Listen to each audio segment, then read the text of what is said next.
요한복음 강의 11번째 시간으로 표적을 보고 그 이름을 믿으나 이런 제목으로 하나님의 말씀을 전하도록 하겠습니다.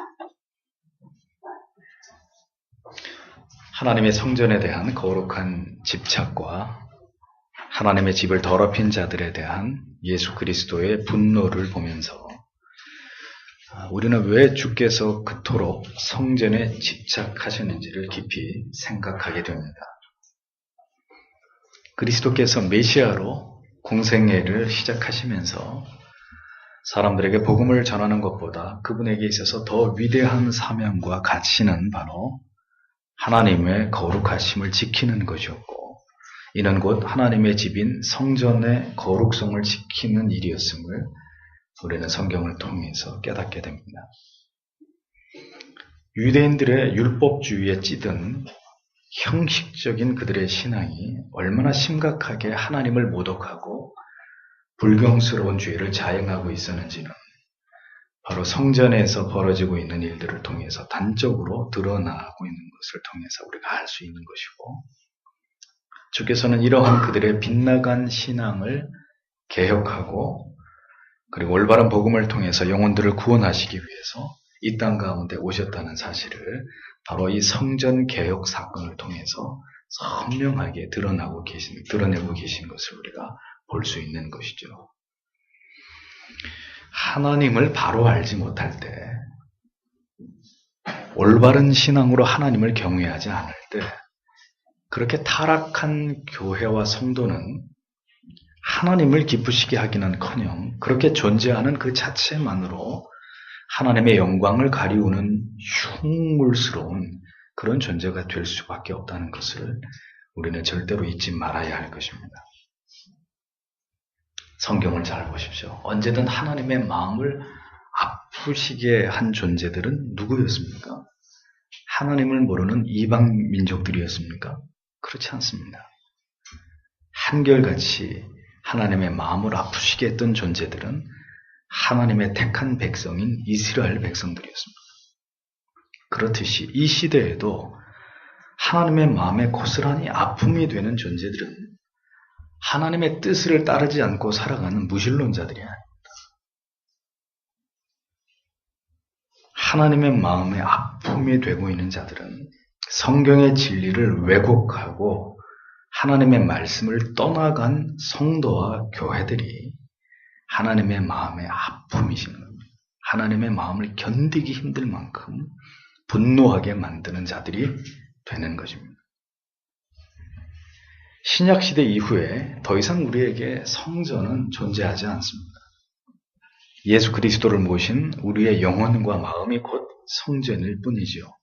다만 진실로 예수 그리스도를 영접하고 자신의 몸을 성전 삼아서 거룩하고 경건하게 구별된 모습으로 이 세상을 살아가고자 하는 성도들이 한 곳에 모여서 교회를 이루고, 그리고 구별된 주님의 날에 지존하신 하나님을 예배하는 구별된 곳으로서의 어떤 엄숙하고 경건하고 정갈한 예배당은 지금도 우리에게 여전히 중요한 신앙의 요람으로 존재하고 있을 따름입니다.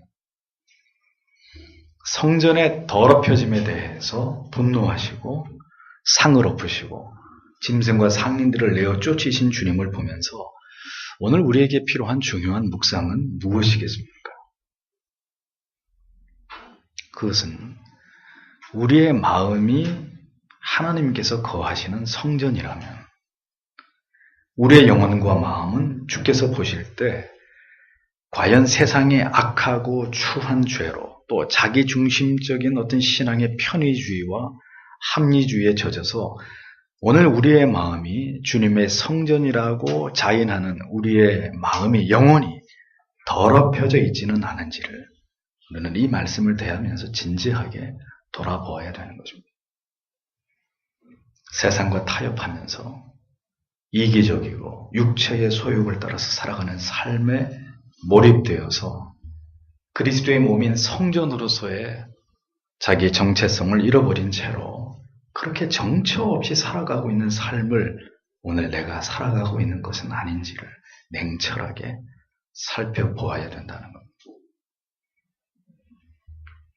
또한 거룩한 무리의 모임인 교회와 우리가 하나님께 드리는 예배가 행해지는 예배당 안에서의 모든 일들이 과연 인본주의나 세속주의가 아닌 하나님의 참된 진리의 말씀의 원리와 기준을 따라서 그 모든 일들이 행해지고 있고 성도는 그것에 순종하고 그 하나님의 기뻐하시는 뜻을 지향함에 있어서 언제나 날카롭게 깨어있음을 우리가 유지하고 있는지를 우리는 언제나 냉철하게 심사숙고함이 있어야 된다는 거죠. 그냥 믿는 것이 아닙니다.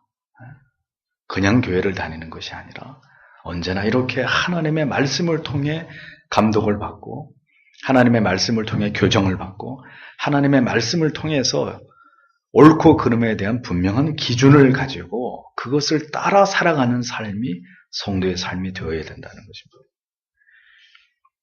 우리의 영혼과 그리고 우리의 신앙에 있어서 철저한 감독이 이루어지고 있는지, 공회의 거룩함과 순결함을 유지하는 일에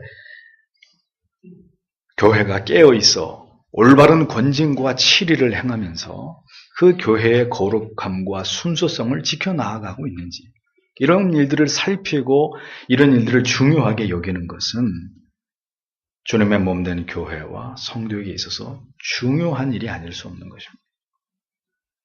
탁월한 진리의 깨달음을 통해서 무지로 인한 죄의 어두움을 밝혀가는 일에 여기 서 있는 저나 여러분은 평생의 수고를 다해야 될 것입니다. 그것이 깨어있는 올바른 진리를 지향하는 교회와 성도의 모습입니다. 이것을 잃어버리면 하나님은 온데간데 없어지고 교회의 거룩성과 순수성은 다 소멸되어 버리고 그저 사람들이 판을 치고 즐거워하고 어떤 유희와 오락을 즐기는 또 다른 친교단체로 하나님의 교회가 전락하는 일들이 일어날 수밖에 없는 것입니다. 거의 매번 설교를 할 때마다 여러분들에게 이 말씀을 빠뜨리지 않고 반복합니다.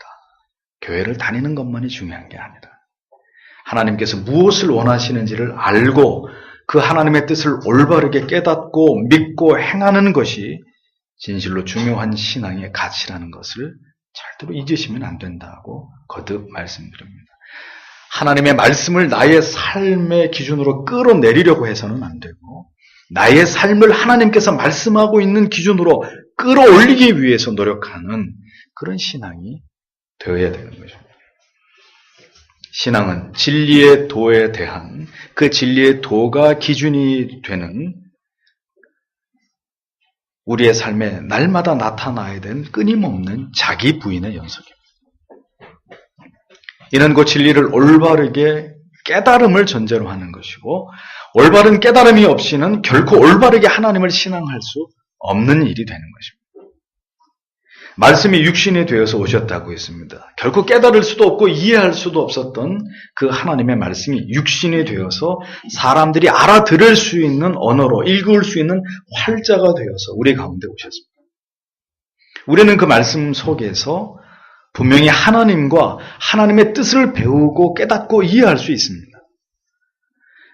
어리석고 미련하게도 하나님을 믿는다고 하면서도 강팍하고 완고하게 전혀 하나님의 뜻을 이해하지 못하고 모순되게도 성전을 더럽히고 있었던 유대인들의 모습이 흡사 이 시대의 성경의 진리에 대해서 하나님께서 진정으로 우리에게 원하시는 바가 무엇인지에 대해서 전혀 무지한 채로 그저 자신들만의 어리석고 미련한 방법으로 자기들의 의와 열심에 사로잡혀서 종교 생활을 하고 있는 그런 이 시대의 많은 교인들의 모습과 무엇이 다른지를 우리는 깊이 생각해 봐야 되는 것입니다.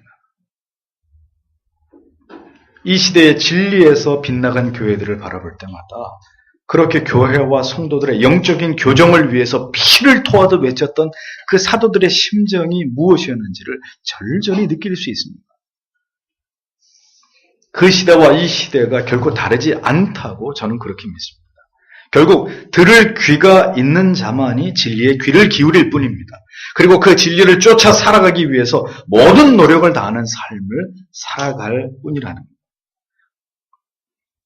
예루살렘의 성전에서 예수 그리스도로 말미암은 이 한바탕 소란이 있고 난 이후에 이 사건은 즉시 유대인들의 최고 의결 기관인 산헤드린의 보고가 되었을 것입니다. 이에 즉각 종교 지도자들이 이 일을 행한 예수 그리스도를 신문하기 위해서 그에게 찾아온 것을 성경은 오늘 기록하고 있습니다. 그래서 18절을 보면 이에 유대인들이 응답하며 그분께 이르되 내가 이런 일을 행하니 우리에게 무슨 표적을 보이느냐 하며 이렇게 말씀하고 있습니다. 여기서 본문에 말하는 유대인은 평범한 유대인이 아니라 성전에서 행한 예수 그리스도의 과격한 행동을 신문하고자 하는 유대주의의 이 종교 지도자들을 가리킵니다. 그들이 주장하는 요지는 당신이 누구이길래 도대체 어떤 권위를 가지고 이와 같은 과격한 행동을 통해서 재산적인 손해와 아울러 자신들의 권위를 추락시키는 반항적인 행동을 하는 것인지를 그들이 지금 예수께 와서 그것을 추궁을 하고 있었습니다. 이러한 심각한 문제를 일으킨 것으로 보아서 심각한 사건이 될 만한 이런 일들을 일으킨 것으로 보아서 당신을 메시아로서 혹은 선지자로서 받아들이고 이해할 만한 어떤 표적이든지 내어 보이라고 그들은 지금 예수에게 그것을 요구하고 있었던 것입니다. 언제나 진리가 무엇을 말씀하고 있는지에 대해서는 관심이 없고 헬라인들은 세상의 지혜에만 골몰하고 있었고 유대인들은 온통 표적에만 집착하고 있을 뿐이라고 이미 사도 바울은 고린도전서 1장 22절에서 일갈한 바가 있습니다. 헬라인은 지혜를 구하고 유대인은 표적만 구한다고 말했지 않습니까? 그들은 지금 자신들의 눈앞에 계시는 그분이 하나님의 아들이신 예수 그리스도 메시아라는 사실에 대해서는 관심이 없고 표적을 내놔라. 네가 무슨 권위로 어떤 표적을 가지고 이런 엄청난 짓을 했는지 표적을 내놔 봐라. 그들은 거기에만 집착하고 있었다는 겁니다. 자신들이 믿고 싶은 것을 믿고자 할 뿐 진리가 믿으라고 하는 주제에 대해서는 관심이 없었던 것은 이 시대의 교회와 성도들 뿐만 아니라 이미 그 시대에도 그러했다는 사실을 짐작할 수 있는 부분입니다. 하나님의 말씀에 대한 말씀을 통한 올바른 깨달음과 이해보다는 방언이나 예언이나 환상이나 꿈이나 직통계시나 어떤 신비한 현상과 그 밖에도 성경에서 말씀하고 있지 않은 여러 가지 인간들이 고안해낸 자신들만의 어떤 신앙의 방법들로 하나님을 찾고 만나고 체험하는 일에만 여전히 몰두하고 집착하고 있는 이 시대의 많은 교회들의 모습과 이들의 모습이 과연 무엇이 다르냐라는 거예요. 표적만을 구하는 어리석은 그들의 믿음과 지금도 진리가 아닌 이러한 것들에 집착하고 몰두하고 있는 잘못된 신앙의 길을 가고 있는 사람들과 뭐가 다르냐 말이죠. 산헤드린 당국자들은 성전을 개혁한 예수 그리스도의 과격한 행동이 어떤 권위에 근거한 것인지를 따지면서 만약에 그들이 인정할 수 있는 합당한 권위가 아니라면 그리스도를 이단자로 몰아가지고 체포의 빌미를 만들고자 하고 있었던 것을 우리가 보게 됩니다. 이것이 바로 성전을 개혁하신 일로 예수께서 당하신 최초의 박해인 것이죠. 복음서를 깊이 묵상해 보십시오. 그리스도께서는 모든 사람들에게 친절을 베푸시기 위해서 이 땅에 오신 분이 결코 아니시라는 사실을 확인할 수 있습니다. 그리스도의 공생애의 시작 부분부터 그분은 적들을 만드시기로 작심하신 듯한 그런 모습을 복음서 안에서 봅니다.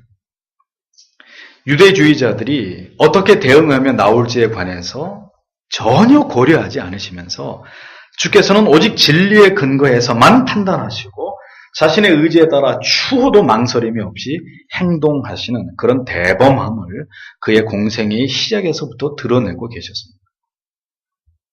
이것은 진리를 거스리는 자들은 결코 설득과 관용의 대상이 아니라 그들의 미련스러운 고집을 꺾고 하나님의 뜻을 전혀 이해하지 못하고 있는 어리석은 신앙을 교정하고 책망해야 될 대상으로 그렇게 이해하시려고 했던 그 주님의 마음을 정확하게 드러내고 있는 것이라고 우리는 그렇게 이해할 수 있습니다. 그러하기에 진리에 대해서 관심이 없는 자들로부터 그리스도께서 당하신 것은 박해와 모해와 죽일 듯이 미워하는 증오뿐이었던 것을 성경은 우리에게 보여주고 있습니다.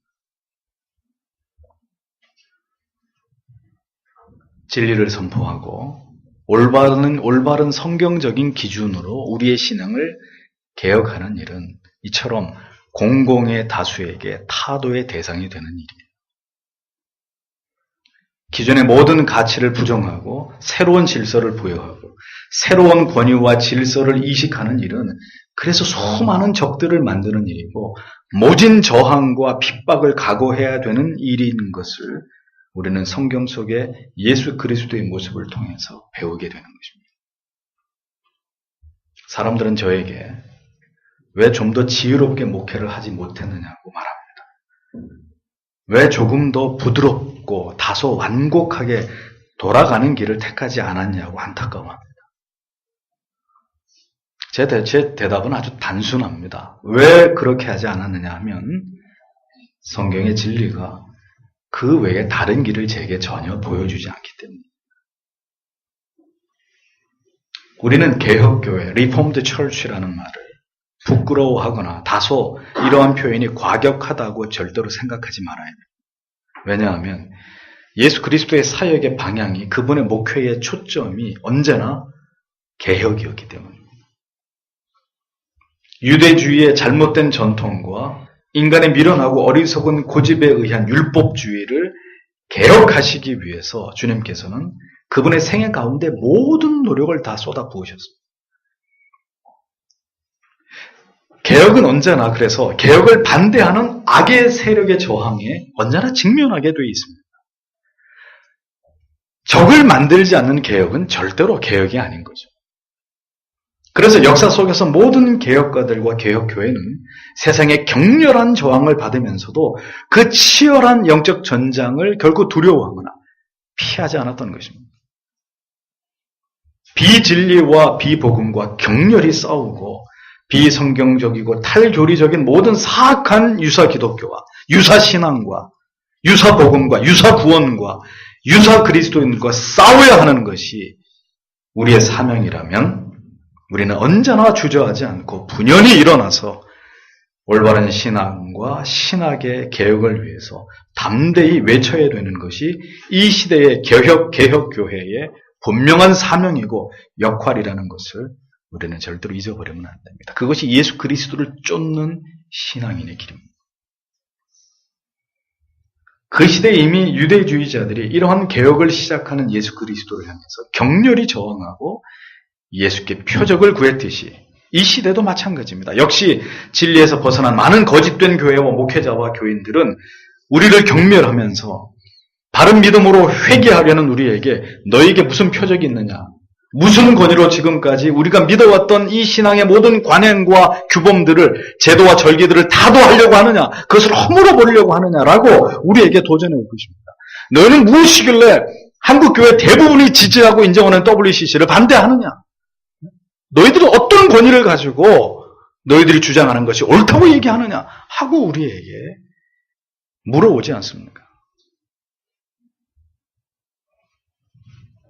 그리스도 자신이 최종적 권위이고 진리 그 자체이셨기 때문에 그분은 그 모든 회방과 도전을 돌파하시면서 메시아의 사역을 완성해 나가셨습니다.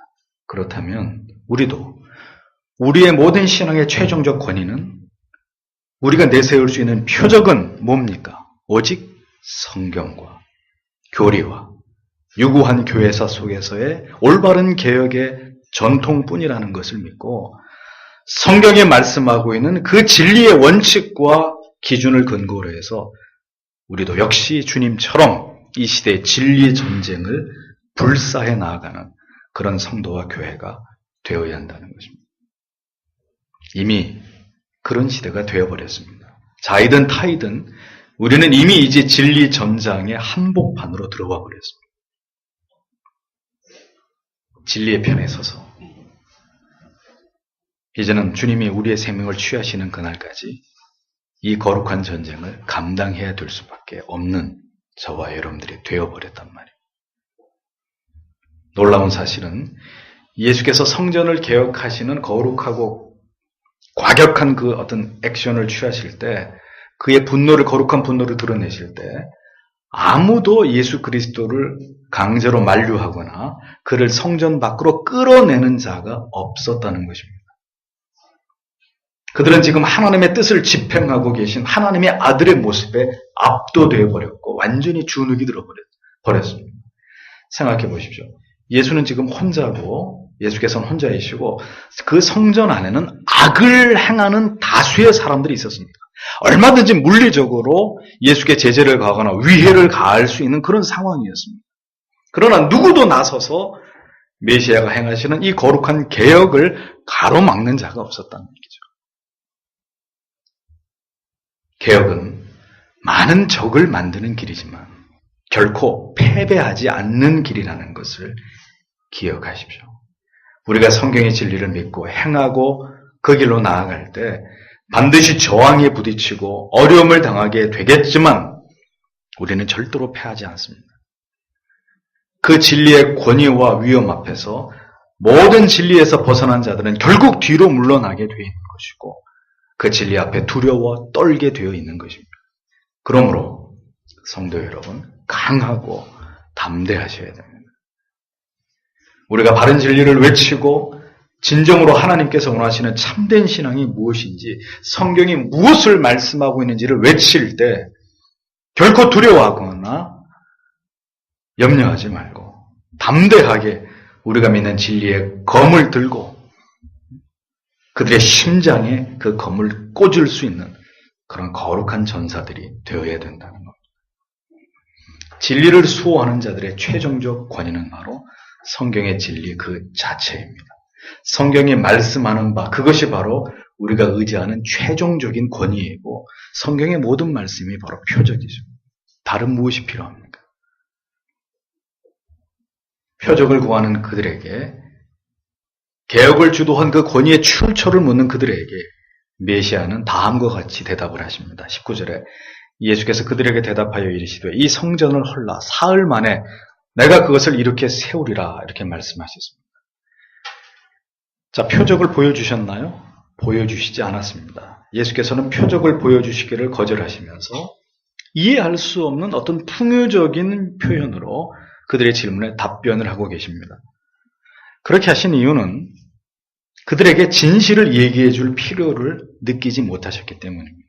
예수께서 마태복음 13장 13절에서 말씀하시기를 그러므로 내가 너희에게 비유로 말하기는 저희가 보아도 보지 못하며 들어도 듣지 못하며 깨닫지 못함이니라, 이렇게 말씀하셨거든요. 무슨 의미입니까? 진리를 말해줘도 그들은 믿지 않고 듣지 않고 깨닫지 못하는 자들이기 때문에 진리를 그대로 말씀하기보다는 주님은 비유를 들어서 말씀하셨다는 거예요. 진실을 이야기해 주어도 깨닫지 못하고 받아들이지 않을 자들이었기 때문에 그들이 요구하는 그 적절치 못한 요구에 대해서 주님께서는 응답하실 아무런 이유를 찾지 못하셨던 거죠. 표적을 요구하는 그릇된 신앙의 위험성에 대해서 여러 번 여러분들에게 우려의 말씀을 드린 바가 있습니다. 신앙은 어떤 표적이나 어떤 신비한 체험에 집착하는 것이 절대로 아닙니다. 그러한 것에 집착하고 미련을 두는 것은 결단코 성숙한 신앙의 재료로 나아갈 수 없는 장애가 될 뿐입니다. 여러분들에게 이미 추천해드린 바 있는 조나단 에드워즈의 신앙 감정론을 다시 여러분들에게 제가 추천을 하는 이유는, 물론 성경도 안 읽으시는데 이 책을 읽겠나 싶은 마음이 없지 않지만 그래도 또 여러분들에게 말씀드리는 이유는 지금 이 시대에는 진정으로 무엇이 진실된 신앙이고 참된 구원이고 참된 성도가 누구인지를 여러분들이 분명하게 알고 이것을 정확하게 깨닫고 여러분들이 믿음 생활을 해야 되기 때문입니다. 어떤 감정이 성령 안에서의 안전한 감정이고, 즉 올바른 하나님이 인정하시는 마음과 영혼의 상태이고 어떤 마음이 성령이 주시는 마음 같으나 결국은 사탄의 계략과 미혹이고 자가당착적인 그런 해석과 감정인지를 여러분들이 정확하게 분별하지 않으면 다 속기 때문이에요. 네? 이것도 구원이고 이것도 믿음이고 이것도 은혜고 이것도 하나님이 베풀어 주시는 은총이고 그렇게 다 오해될 수 있는 것들이 너무나 많기 때문에 표적을 구하는 신앙은 결국 그 표적이 사라질 때 그 신앙조차도 함께 소멸되는 것입니다. 오직 진리의 본체이신 예수 그리스도, 변함없으신 하나님의 말씀만이, 그 말씀이 주는 깨달음과 유익만이 진정한 신앙이요 구원의 근거라는 것을 절대로 잊어버리면 안 돼요. 체험을 따라가는 자, 반드시 그 체험 때문에 시험에 들고 그 체험이 자신에게서 사라질 때 예수를 부정하게 되어 있습니다. 신앙의 자리를 박차고 떠나게 되어 있습니다.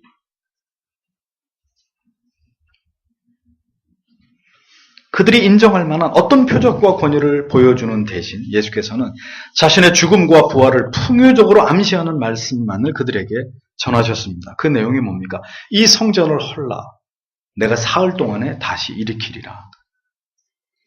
메시아의 표적을 구하는 그들에게 예수께서는 자신의 몸을 성전으로 비유하시면서 이 성전을 헐면 사흘 만에 내가 이 성전을 다시 짓는 것으로, 즉 사흘 만에 부활하심을 통해서 자신이 바로 하나님의 아들 메시아이셨음을 입증할 것이라는 그런 의미로 그들에게 이와 같은 말씀을 하신 것입니다.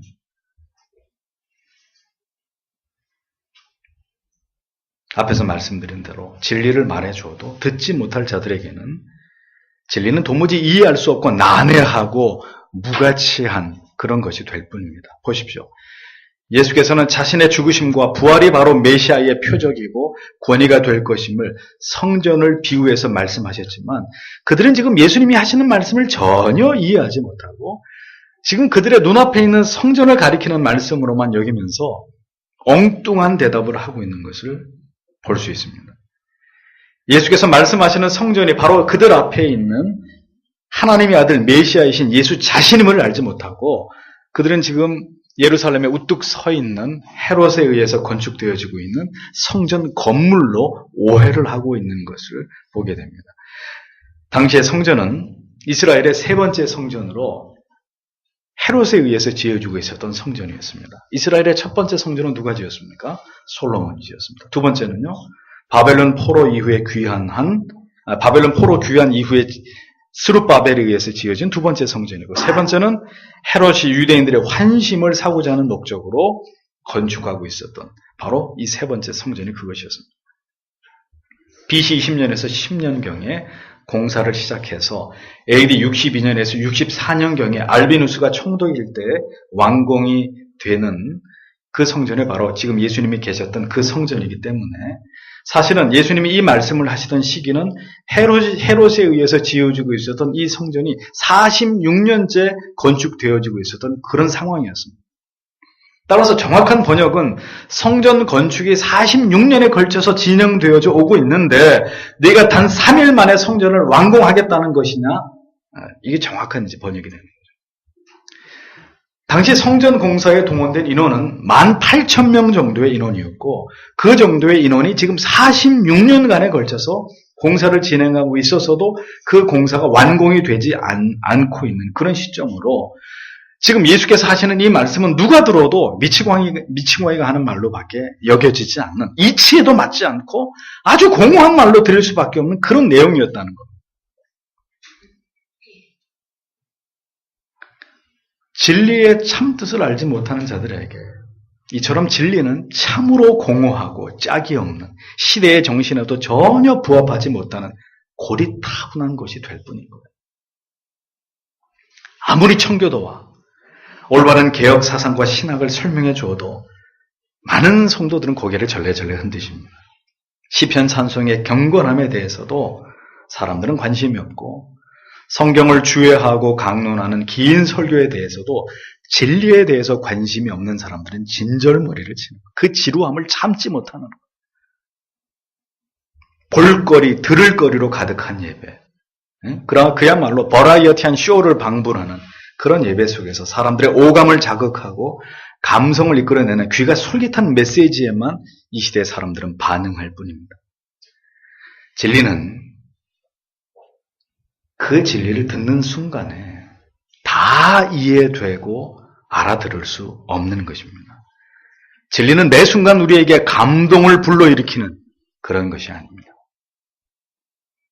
그렇게 감동만을 원한다면, 소위 말하는 힐링을 원한다면 좋은 영화를 가서 보세요. 연극을 보시든지 뮤지컬을 보시든지 오페라를 가서 관람하시든지 아니면 명화를 전시하는 전람회에 가서 감동을 받으세요. 사람들은 성경이 말씀하고 있는 진리에 대해서 더 이상 귀를 기울이려고 하지 않습니다. 진리만으로 만족하고 싶어 하지 않습니다. 진리만을 선포할 때 오히려 전혀 이 시대와 맞지 않는 가치 없는 말들이라고 듣고 싶지 않은 그런 주장일 뿐이라고 치부하려고 듭니다. 이 시대 속에서 예수 그리스도의 참된 복음이 사라져가고 있는 많은 교회들을 봅니다. 진리에 불 꺼진 공허한 영혼들을 교회 안에서 어렵지 않게 찾을 수 있습니다.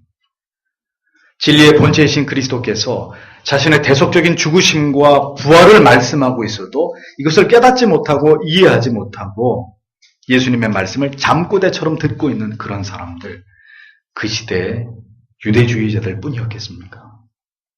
오늘도 그런 사람들은 교회 안에 많이 있단 말이에요.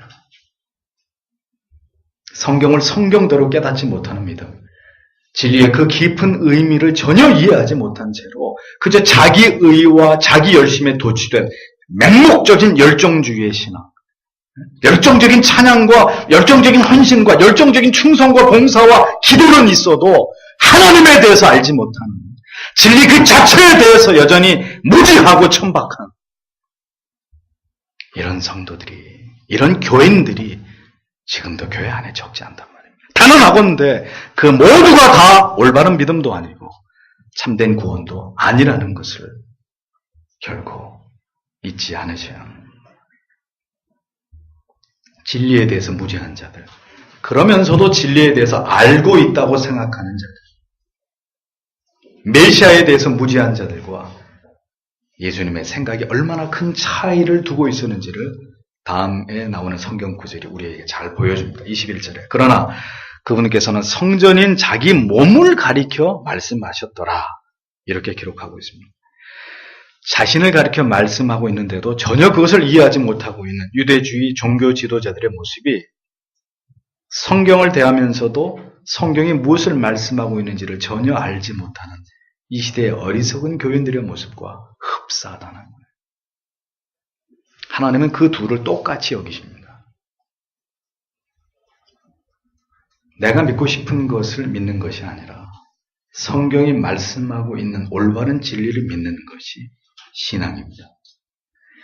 예수님께서는 자기 자신의 죽으심과 부활하심을 표적 삼아 이것을 풍요적으로 말씀하시는데도 이미 메시아에 대한 고정관념을 가진 유대주의자들은 진리의 본체이신 그리스도를 눈앞에 보고 있으면서도 그분을 부정하고 있습니다.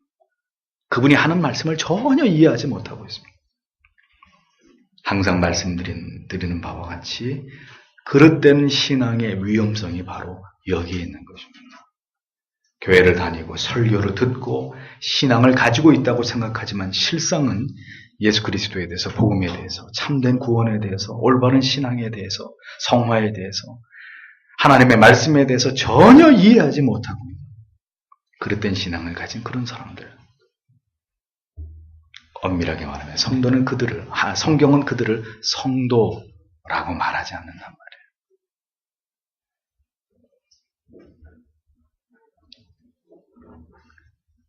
예수 그리스도에 대해서 모르시면, 성경의 깊은 그 진리에 대해서 여러분들이 깨닫지 못하시면 결국 그 믿음은 구원 얻기에 합당한 믿음이라고 볼 수 없습니다.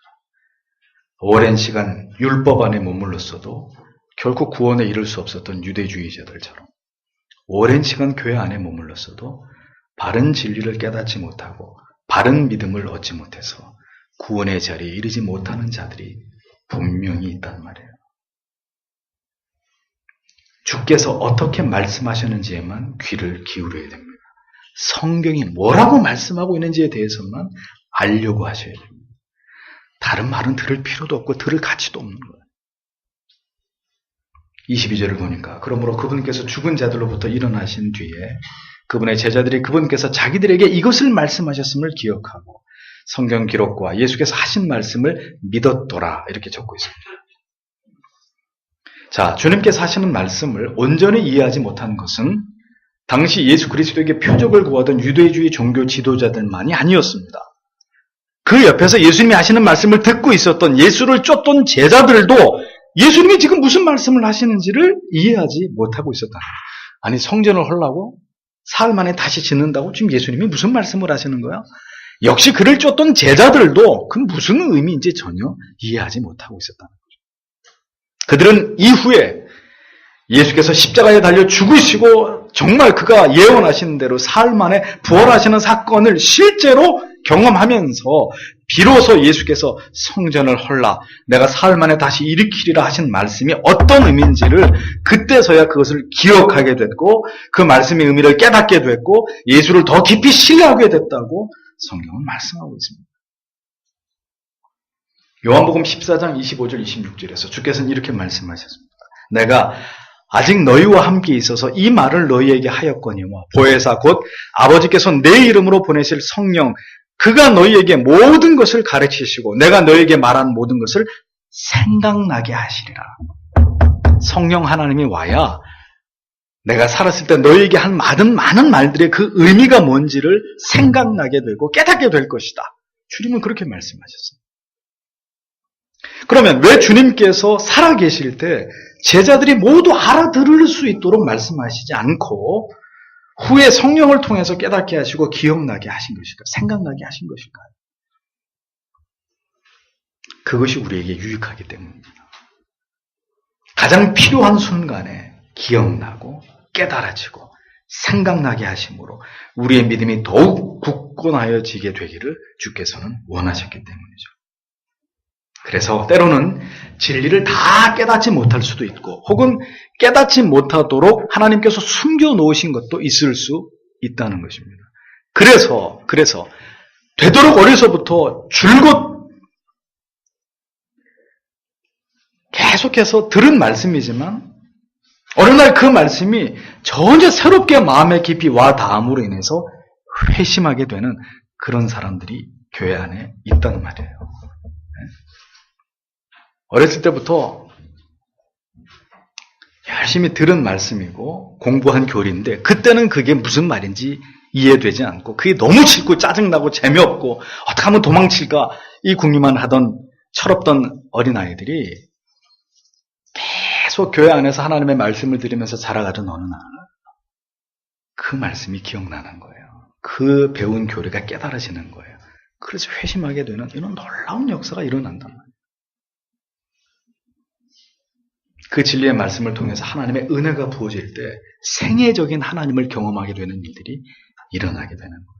진정한 믿음을 가진 자가 될 수 있는 것입니다. 왜요? 말씀을 기억나게 하시는 하나님이시거든요. 그 말씀을 생각나게 깨닫게 하시는 하나님이시거든요.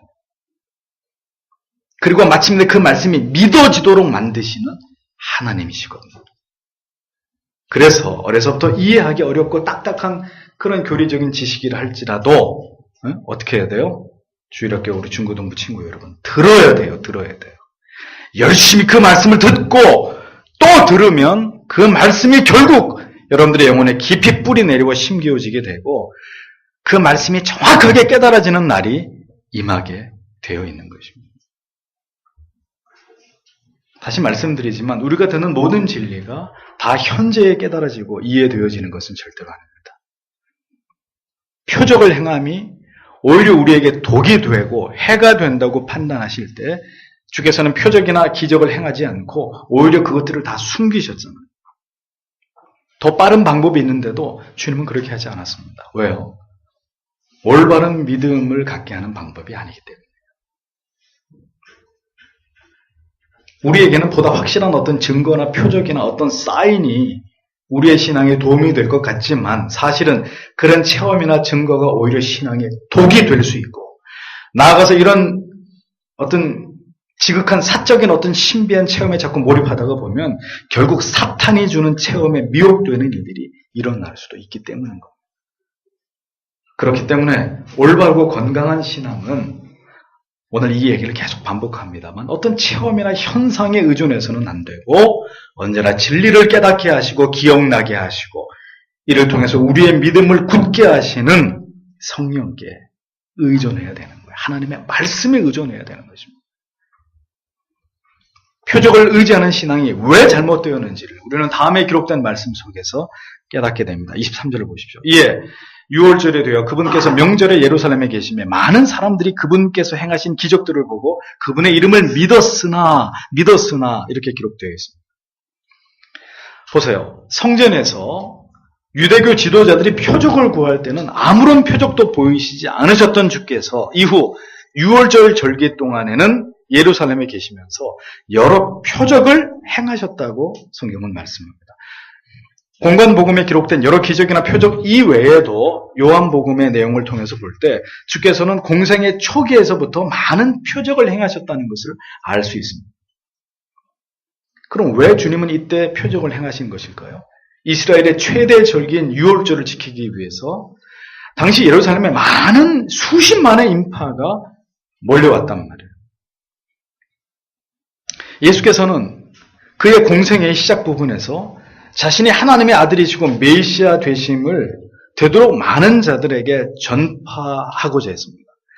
그리고 그 가장 좋은 시기가 바로 유월절 절기라는 걸 알고 계셨어요.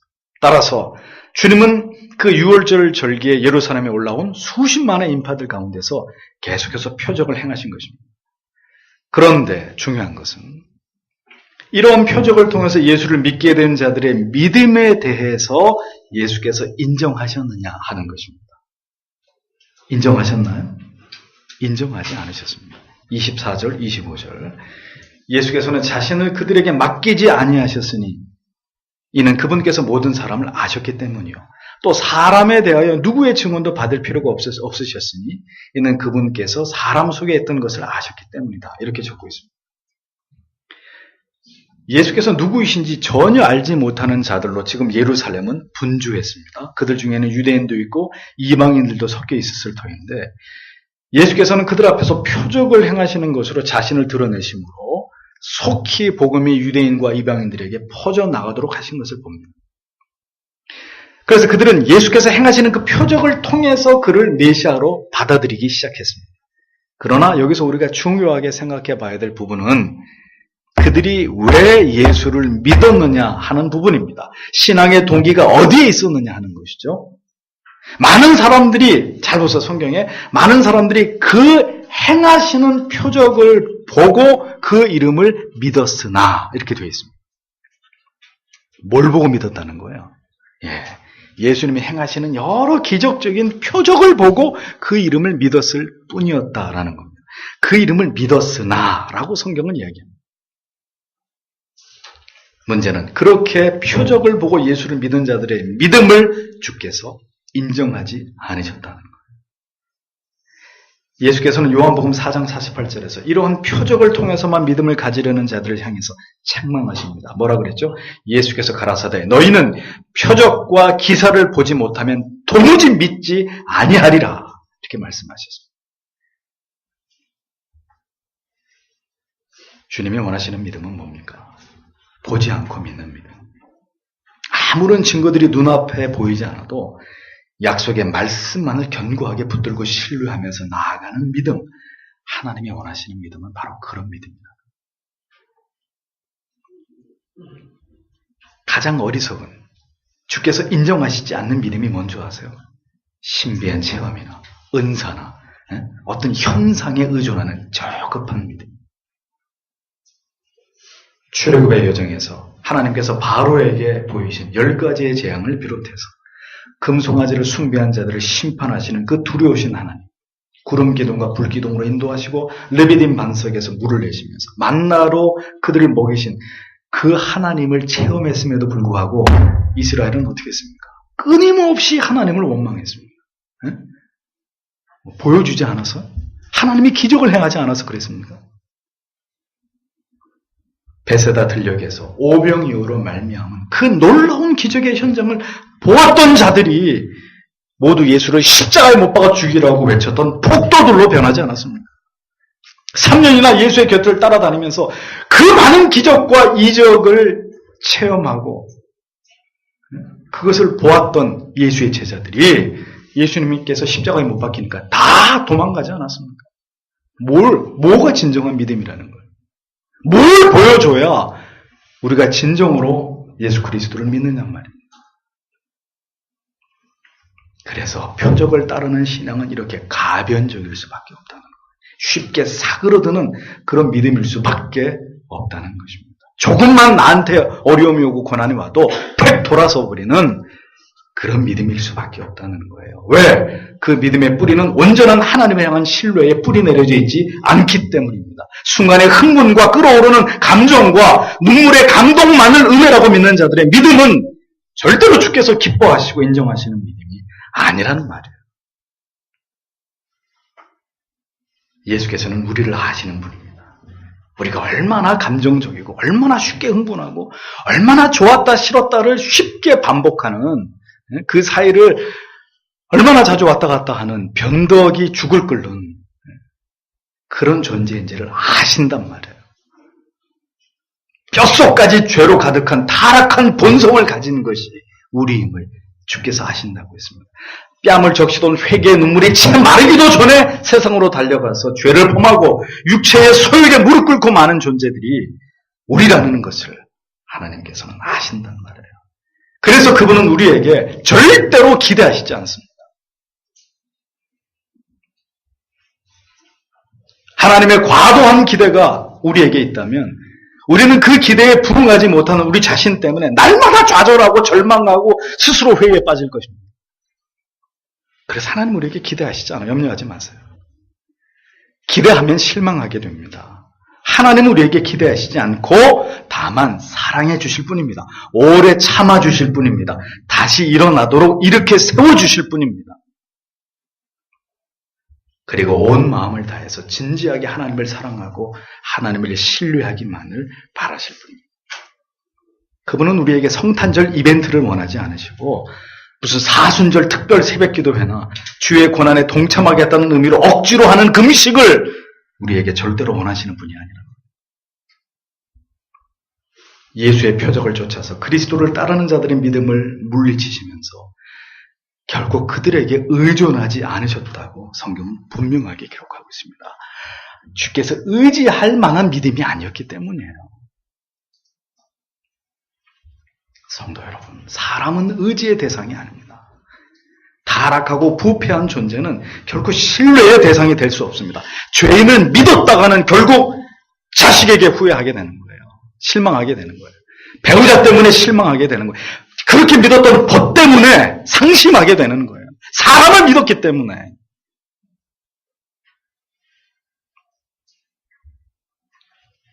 한순간의 열정과 일시적인 회개는 중생의 온전한 표지가 아닙니다. 수많은 고난을 이겨내면서도 여전히 약속의 말씀만을 굳게 의지하고 모든 핍박과 궁핍으로 인한 숱한 불면의 밤을 지새우면서도 무쇠처럼 단단한 신앙이라야 그것이 진정한 신앙인 거죠. 그런 믿음을 갖기를 우리가 소원해야 되는 것입니다. 그러나 그런 믿음에 이르기까지는 우리는 너무나 연약한 존재들이에요. 그런 연약한 존재를 주께서 아신다는 겁니다. 얼마나 유약하고 얼마나 쉽게 무너지고 얼마나 취약한 연약함이 있는지를 아시는 주님이십니다.